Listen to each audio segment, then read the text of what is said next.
Good evening, welcome to NSN news. నేను మీ బాలు సిరినేని.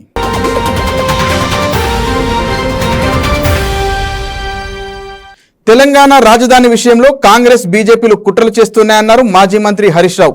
పట్టభద్రుల MLC ఎన్నికల ప్రచారంలో పాల్గొన్న ఆయన కాంగ్రెస్ బీజేపీలపై మండిపడ్డారు. మరో 10 ఏళ్లు హైదరాబాద్ ను కామన్ క్యాపిటల్ చేసే కుట్ర జరుగుతుందని పేర్కొన్నారు. గతంలో కామన్ క్యాపిటల్ ను కేసీఆర్ వ్యతిరేకించారని గుర్తు చేశారు. ఇప్పుడు తిరిగి మరోసారి అలాంటి ప్రయత్నాలే కాంగ్రెస్ బీజేపీలు చేస్తున్నాయని విమర్శించారు. హైదరాబాద్ ను కాపాడుకోవాలంటే పట్టభద్రుల ఎమ్మెల్సీ ఎన్నికల్లో బీఆర్ఎస్ కు పట్టం కట్టాలన్నారు హరీష్ రావు. హైదరాబాద్ ను జాయింట్ క్యాపిటల్ పెట్టారు.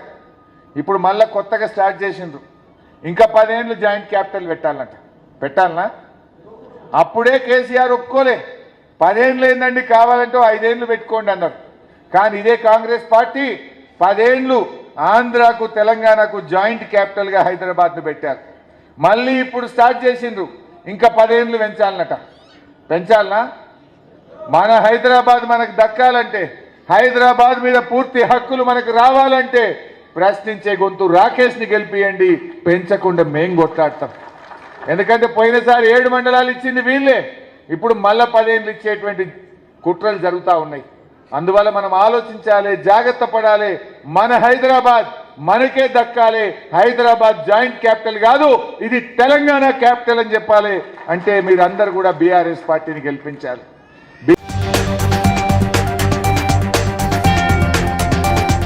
ప్రధాని నరేంద్ర మోడీ మరోసారి కాంగ్రెస్ పై విమర్శలు చేశారు. శుక్రవారం హిమాచల్ ప్రదేశ్లోని సిర్మౌర్ జిల్లా నహాన్లో నిర్వహించిన విజయ సంకల్ప ర్యాలీలో పాల్గొన్నారు ప్రధాని.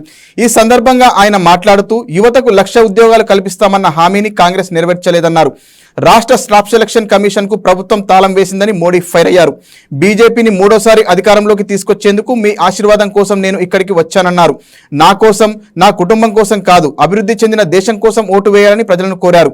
సరిహద్దుల్లో నివసించే హిమాచల్ ప్రదేశ్ ప్రజలకు బలమైన దేశం విలువ తెలుసని పేర్కొన్నారు.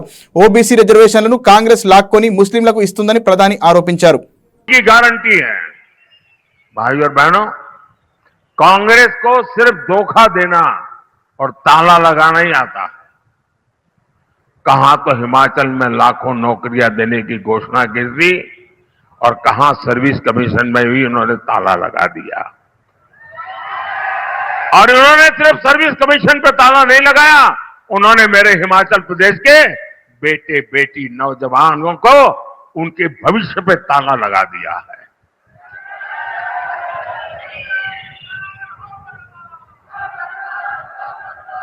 मेरे मित्र जयराम जी ने उन सरकार के समय में सैकड़ों संस्थान खोले थे.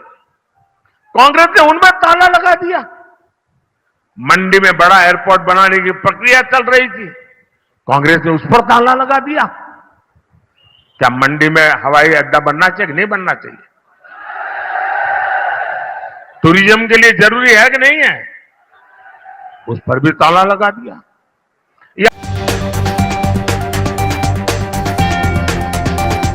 నల్గొండ, ఖమ్మం, వరంగల్ జిల్లాల గ్రాడ్యుయేట్ ఎమ్మెల్సీ ఉప ఎన్నికల్లో కాంగ్రెస్ తరపున పోటీ చేస్తున్న తీన్మార్ మల్లన్నకు సిపిఎస్ ఉద్యోగులు మద్దతు పలికారు. పాత పింఛన్ విధానాన్ని అమలు చేస్తామని కాంగ్రెస్ గత అసెంబ్లీ ఎన్నికల మేనిఫెస్టోలో స్పష్టత ఇవ్వడంతో గ్రాడ్యుయేట్ ఎమ్మెల్సీ ఉప ఎన్నికలో ఈ నిర్ణయం తీసుకున్నట్లు సిపిఎస్ ఉద్యోగుల సంఘం అధ్యక్షుడు స్మితా ప్రజ్ఞ ఓ ప్రకటనలో తెలిపారు. సిపిఎస్ ఉద్యోగులు, ఉపాధ్యాయ కుటుంబాల్లోని పట్టభద్రులు సిపిఎస్ రద్దు, పాత పెన్షన్ పునరుద్ధరణ నినాదంతో తీన్మార్ మల్లన్నకు మొదటి ప్రాధాన్యత ఓటు వేసి గెలిపిస్తారన్నారు స్మితా ప్రజ్ఞ.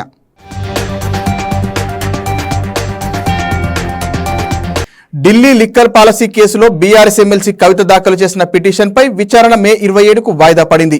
కవిత పిటిషన్పై ఇవాళ విచారణ జరగగా ఈ కేసుకు సంబంధించి కౌంటర్ దాఖలు చేసిన ఈడీ తమ వాదనలు వినిపించుకునేందుకు సిద్ధంగా ఉన్నట్లు కోర్టుకు వివరించింది. అయితే సిబిఐ మాత్రం కౌంటర్ దాఖలుకు గడువు కోరింది. బెయిల్పై మే 27న కౌంటర్ దాఖలు చేస్తామని తెలిపింది సిబిఐ. ఈ కేసులో కవిత పాత్ర గురించి దర్యాప్తు సంస్థ చెప్పిన విషయాలపై ఆమె తరపు న్యాయవాది కోర్టుకు వివరించారు. అయితే సోమవారం ఈడీ, సిబిఐ 2 కేసుల్లోనూ కవిత తరపు వాదనలు పూర్తి చేయాలని సూచించిన కోర్టు మంగళవారం ఈడీ, సిబిఐ వాదనలు వింటామని న్యాయమూర్తి తెలిపారు.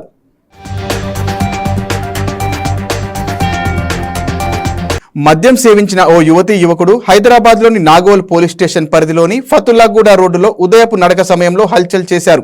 ఈ ప్రాంతంలో మద్యం తాగొద్దని సూచించిన వాకర్స్పై దుర్భాషలాడుతూ పోలీసులకు ఫోన్ చేసే వారి నుండి ఫోన్ లాక్కునే ప్రయత్నం చేశారు. రోడ్డుపై హల్చల్ చేస్తూ నడకదారులకు ఇబ్బంది కలిగించిన వారిద్దరిని సముదాయించే ప్రయత్నం చేశారు.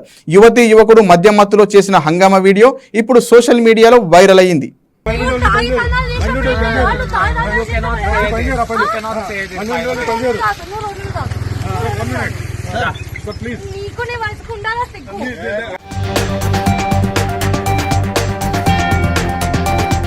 తెలుగు రాష్ట్రాల్లో ఈ నెల 13న సార్వత్రిక ఎన్నికలు జరిగాయి. జూన్ 4న ఫలితాలు వెలువడనున్న నేపథ్యంలో ఎలాంటి సంఘటనలు చోటు చేసుకోకుండా ఉండేందుకు అధికారులు, పోలీసులు పోలింగ్ లెక్కింపునకు సంబంధించిన ఏర్పాట్లలో నిమగ్నమయ్యారు.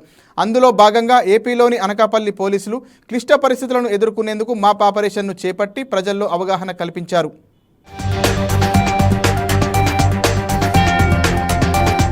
దేశ రాజధాని ఢిల్లీలో భారీ అగ్ని ప్రమాదం సంభవించింది. ఉత్తర ఢిల్లీలోని అలీపూర్ ప్రాంతంలోని కార్నివాల్ బ్యాంకెట్ హాల్లో పెద్ద ఎత్తున మంటలు చెలరేగాయి. దీంతో బ్యాంకెట్ హాల్ పూర్తిగా కాలి బూడిదైపోయింది. సమాచారం అందుకున్న అగ్నిమాపక సిబ్బంది వెంటనే ఘటనా స్థలానికి చేరుకుని మంటలను అదుపు చేస్తున్నారు. అయితే ఈ ఘటనలో ఎవరికీ ఎలాంటి గాయాలు, ప్రాణాపాయం సంభవించలేదు. ఈ బ్యాంకెట్ హాల్ అలీపూర్లోని నరేలా రోడ్కి సమీపంలో ఉంటుంది. అలీపూర్ ప్రాంతం శుభకార్యాలకు ప్రసిద్ధిగాంచింది.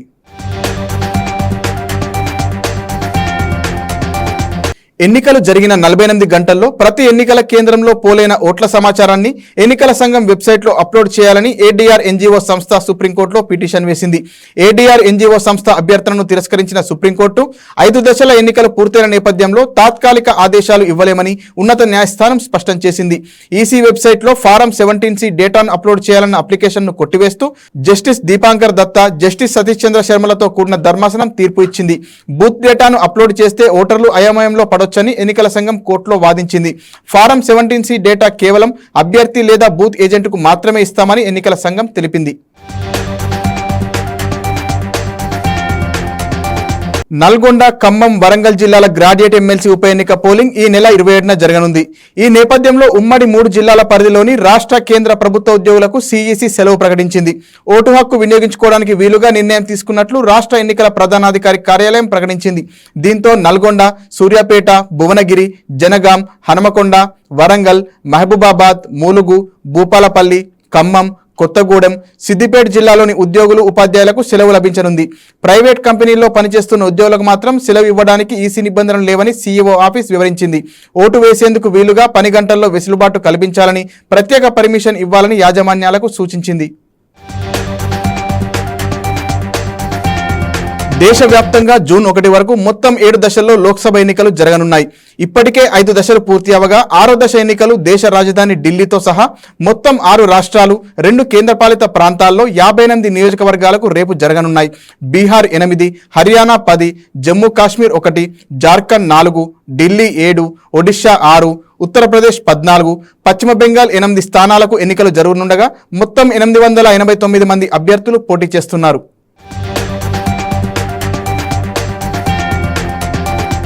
నిన్న వనపర్తిలో జరిగిన బీఆర్ఎస్ నేత హత్యను మంత్రి జూపల్లి కృష్ణారావు ఖండించారు. అందులో తనకు ఎలాంటి సంబంధం లేదని స్పష్టం చేసిన ఆయన, పూర్తి వివరాలు తెలియకుండా హత్యలో తన హస్తం ఉందని మాజీ మంత్రి కేటీఆర్ ఎలా మాట్లాడతారని ప్రశ్నించారు. హత్య ఘటనపై పూర్తి విచారణ చేయిస్తామని తెలిపారు. బీఆర్ఎస్ను వీడినప్పటి నుంచి తనపై ఆ పార్టీ నేతలు కక్ష సాధింపు చర్యలకు పాల్పడుతున్నారని మంత్రి ఆరోపించారు. తప్పుడు ఆరోపణలు చేస్తే పరువు నష్టం దావా వేస్తానని హెచ్చరించారు.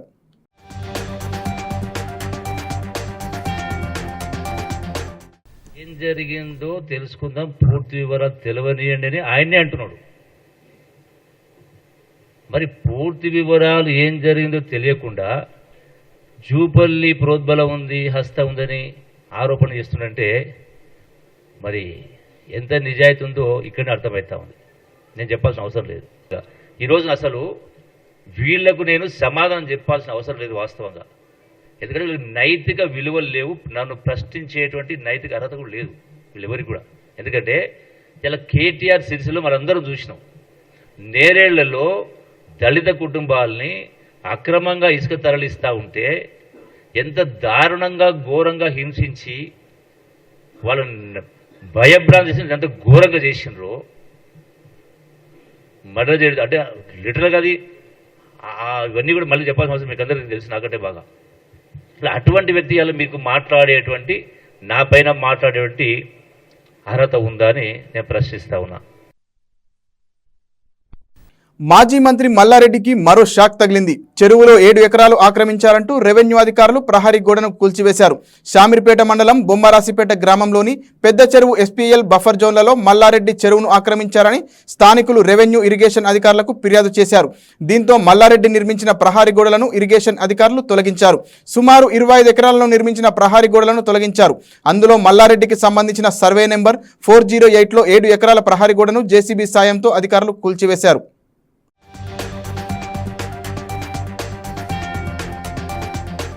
పదేళ్ల రాష్ట్రావతరణ దినోత్సవ వేడుకలకు దేశమంతా అమలులో ఉన్న ఎన్నికల కోడ్ అడ్డంకి సృష్టించే విధంగా ఉందనే అనుమానాలు వ్యక్తమవుతున్నాయి. వేడుకలను ఊరువాడలా ఘనంగా నిర్వహించాలని భావించిన రాష్ట్ర ప్రభుత్వం ఏర్పాట్లు చేపట్టింది. ఎన్నికల కోడ్ అడ్డంకిగా మారిందని భావిస్తున్న క్రమంలో జూన్ 1న ఎన్నికల కోడ్ ముగియగానే 2న నిర్వహించే అవతరణ ఉత్సవాలకు అనుమతి లభించనున్నట్లు తెలుస్తోంది. కాంగ్రెస్ అధికారంలోకి వచ్చాక తొలిసారి వేడుకలు జరుగుతున్న వేళ రాష్ట్ర గీతం చిహ్నాలతో పాటు తెలంగాణ తల్లి విగ్రహాన్ని రాష్ట్ర ప్రభుత్వం ఆవిష్కరించనుంది.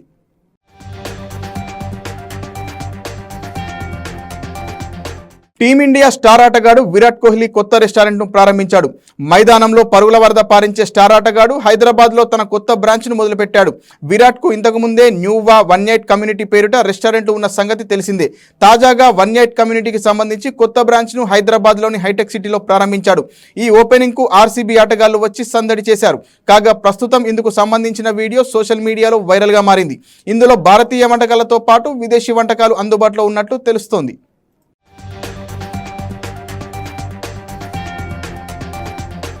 బీఆర్ఎస్ మాజీ ఎమ్మెల్యే జీవన్ రెడ్డిపై చేవెళ్ల పోలీస్ స్టేషన్లో కేసు నమోదైంది. జీవన్ రెడ్డితో పాటు అతని కుటుంబ సభ్యులపై 6 సెక్షన్ల కింద కేసు నమోదు చేశారు పోలీసులు. దామోదర్ రెడ్డి అనే వ్యక్తి తన భూమిని కబ్జా చేశారని జీవన్ రెడ్డిపై పోలీసులకు ఫిర్యాదు చేశారు. పంజాబ్ గ్యాంగ్ను ఆక్రమించిన భూమి దగ్గర కాపలా పెట్టారని, ప్రశ్నించినందుకు తనపై దాడి చేశారని దామోదర్ రెడ్డి పోలీసులకు ఫిర్యాదు చేశారు. కేసు నమోదు చేసి పోలీసులు దర్యాప్తు చేస్తున్నారు.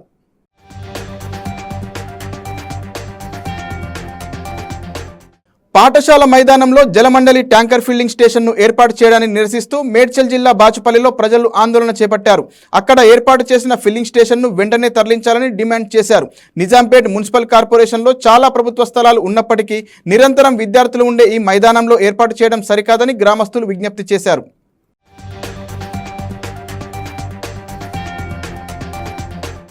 నుంచి కూడా ఈ రోజు వరకు ఇది స్కూల్ గ్రౌండ్ కావాలి అని చెప్పి ఆ రోజు నుంచి సర్పంచ్ చేసిన అందరూ కూడా ఇది కేటాయించడం జరిగింది. మళ్ళీ రీసెంట్గా వచ్చి హెచ్ఎండిఎల్ఎస్ వాళ్ళు మాకిచ్చారని చెప్పి ఈ ఊర్లో నడిబొడ్డున ఈ ఒక వాటర్ ట్యాంకులను పెట్టి ఈ ఫిల్లింగ్ చెక్ చేయడం ఇది చాలా కరెక్ట్ కాదు. ఎందుకంటే మేము గతంలో కూడా టీఆర్ఎస్ గవర్నమెంట్ను కూడా మేము అనేకం సార్లు తీర్మానం చేసినాం, కలెక్టర్ కూడా ఇచ్చినాం. మేము ఇక్కడ పెట్టమన్నారు. ఈ ఎలక్షన్ కోడ్ చూసుకొని వాళ్ళు హెచ్ఎండి వాళ్ళు వచ్చి ఫిల్లింగ్ చెక్ పెట్టి ఆతురతురగా ఒక నెల రోజుల లోపలే మొత్తం రెడీ చేశారు. ఇక్కడ ఒక 1000 నుంచి 1200 మంది పిల్లలు ఇక్కడ ఆట స్థలాలు లేవు. ఇక్కడ వాళ్ళకి ఖచ్చితంగా ఆట స్థలాలకు జాగా కావాలి. ఈ ఎకరా భూమి ఖచ్చితంగా ఇది ఇంకొక దానికి కేటాయించవద్దు. ఇక్కడ బాచుపల్లి కానీ నిజాంపేట కార్పొరేషన్లో ఇంకా గవర్నమెంట్ చాలా ఉన్నాయి. ఈ ఫిల్లింగ్ చేసి వెంటనే అక్కడ మార్చి అక్కడ నుంచి ఫిల్లింగ్ చేయాలని చెప్పి కూడా తెలియజేస్తా ఉన్నాను. ఛత్తీస్గఢ్లోని నారాయణపూర్, బీజాపూర్ అడవుల్లో సాయుధ బలగాలు మావోయిస్టుల మధ్య 2 రోజుల పాటు ఎదురుకాల్పులు కొనసాగాయి. సాయుధ బలగాలు మావోయిస్టుల మధ్య జరిగిన ఈ ఎదురుకాల్పుల ఘటనలో 8 మంది మావోలు హతమయ్యారు. ఎదురుకాల్పులు ముగిసిన అనంతరం భద్రతా బలగాలు మావోయిస్టుల మృతదేహాలను మోస్తూ ఇంద్రావతి నదిని దాటి తమ ప్రధాన కేంద్రాలకు చేరుకున్నాయి.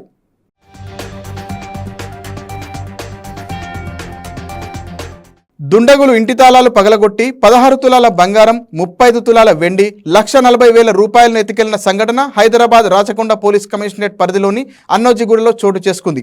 రెక్కల కష్టం చేసి ఒక్కొక్క రూపాయి కూడబెట్టుకున్న సొమ్మును ఎత్తుకెళ్లారని బాధితులు ఆవేదన వ్యక్తం చేశారు.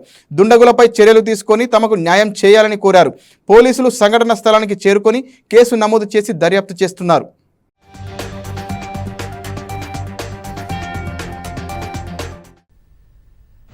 తిరుపతి మేము స్కూల్ పని చేసుకుంటాం. మేము జ్యూస్ సెంటర్ పెడతాం. జ్యూస్ సెంటర్ పని చేస్తాం. భార్య ఎక్కల కష్టం ముక్కలు వేసుకొని పెట్టుకున్న పైసలు బంగారం మేము పెళ్లి పెట్టింది. మేము రెక్కల కష్టం చేసుకుని తెచ్చుకుంది, కొనుక్కొచ్చుకొని తెచ్చుకుంది. అది కలిపి 16 తులాలు నాకు ఉండే 1,40,000 అప్పు కడదామని తెచ్చిపెట్టిన ఇంట్లో. అవి మా భార్య జ్యూస్ సెంటర్ పని చేసింది. ఆ పైసలు పెట్టుకున్న పైసలు అవి ఇంట్లోనే ఉండే. రోజు నేను దుడికాడికి పోతా పందుల దుడికాడికి రోజు తీసుకుపోతాం. కానీ నేను ఏంటంటే ఆపోజిట్ పని మీద మర్చిపోయినాం, మర్చిపోయి ఇంట్లో పెట్టిపోయినాము. అది నైట్ అయిపోయింది. పొద్దుగాల చూస్తే లేదు, తాళం మీద కూడా పెట్టారు, అల్మారం ఓపెన్ చేసి ఉంది, తాళం కింద పడింది, దొంగలు పడ్డారు. కేరళలో కుండపోత వర్షాలు కురుస్తున్నాయి. భారీ వర్షాల కారణంగా పలు జిల్లాలు అతలాకుతలమయ్యాయి. జనజీవనం పూర్తిగా స్తంభించిపోయింది. గత 24 గంటల్లో రాష్ట్రంలోని కొన్ని ప్రాంతాలలో 200 మిల్లీమీటర్ల కంటే ఎక్కువ వర్షపాతం నమోదైంది. ఋతుపవనాల రాక కంటే ముందే కేరళలో భారీ వర్షాలు పడుతున్నాయి. పతనంతిట్ట, కొట్టాయం, ఇడుక్కి 3 జిల్లాలకు ఆరెంజ్ అలర్ట్ ప్రకటించింది ఐఎండీ. కేరళలో భారీ వర్షాలు కురుస్తున్నాయి. ఇవాళ కొచ్చి, ఎర్నాకులం, త్రిశూర్తో సహా ప్రధాన నగరాల్లో కుండపోత వర్షాలు పడుతున్నాయి. వర్షపు నీరంతా రోడ్లపైకి చేరుకోవడంతో రహదారులన్నీ చెరువులను తలపిస్తున్నాయి. దీంతో భారీ ట్రాఫిక్ జామ్ ఏర్పడి వాహనదారులు తీవ్ర ఇబ్బందులు ఎదుర్కొంటున్నారు. త్రిశూర్లోని సెయింట్ థామస్ రోడ్ ప్రాంతంలో ఎడతెరిపి లేకుండా కురుస్తున్న వర్షాల కారణంగా చెట్టు కూలడంతో పలు వాహనాలు దెబ్బతిన్నాయి. అగ్నిమాపక సిబ్బంది వెంటనే ఘటనా స్థలానికి చేరుకొని సహాయక చర్యలు చేపట్టింది.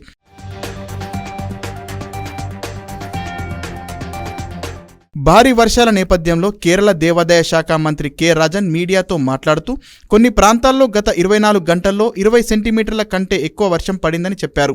కోజికోడ్ జిల్లాలోని కున్నమంగళంలో గత 24 గంటల్లో 226.2 మిల్లీమీటర్లు, అలపుజా జిల్లాలోని చెర్తాలలో 215 మిల్లీమీటర్లు, కొట్టాయం జిల్లాలోని కరమకోంలో 203 మిల్లీమీటర్లు, కోజికోడ్ జిల్లాలోని తామర్సెర్రిలో 200.7 మిల్లీమీటర్ల వర్షం కురిసిందని ఆయన తెలిపారు. ప్రజలకు ఎలాంటి ఇబ్బందులు కలగకుండా అన్ని సౌకర్యాలు ఏర్పాట్లు చేయాలని అధికారులను ఆదేశించినట్లు చెప్పారు. ఎలాంటి అవాంఛనీయ ఘటనలు జరిగినా ఎదుర్కొనేందుకు స్థానిక అధికారులు, అగ్నిమాపక దళం, పోలీసు, రెవెన్యూ శాఖలు సిద్ధంగా ఉన్నాయని పేర్కొన్నారు. ఎన్డీఆర్ఎఫ్కు చెందిన 2 బృందాలు అందుబాటులో ఉన్నాయన్నారు మంత్రి రాజన్.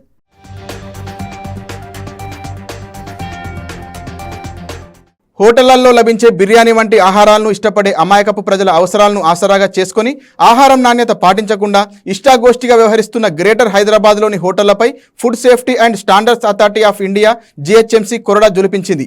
గ్రేటర్ హైదరాబాద్ పరిధిలో రిజిస్ట్రేషన్ ఉన్న హోటళ్లు 66,000 ఉండగా రోడ్డు పక్కన చిరు ఆహారం అమ్మే చిన్న చిన్న హోటళ్లు వేలల్లో ఉన్నాయి. జీహెచ్ఎంసీ పరిధిలోని హోటళ్లలో ఆహారం నాణ్యత బాగాలేకపోతే GHMC food safety and standards authority of India toll free నెంబర్లకు ఫోన్ చేసి ఫిర్యాదు చేస్తే అధికారులు 24 గంటల్లో చర్యలు తీసుకోనున్నారు. నాణ్యత లేని ఫుడ్ సరఫరా చేసినట్లు తేలడంతో అధికారులు చర్యలు తీసుకునేందుకు సిద్ధమయ్యారు.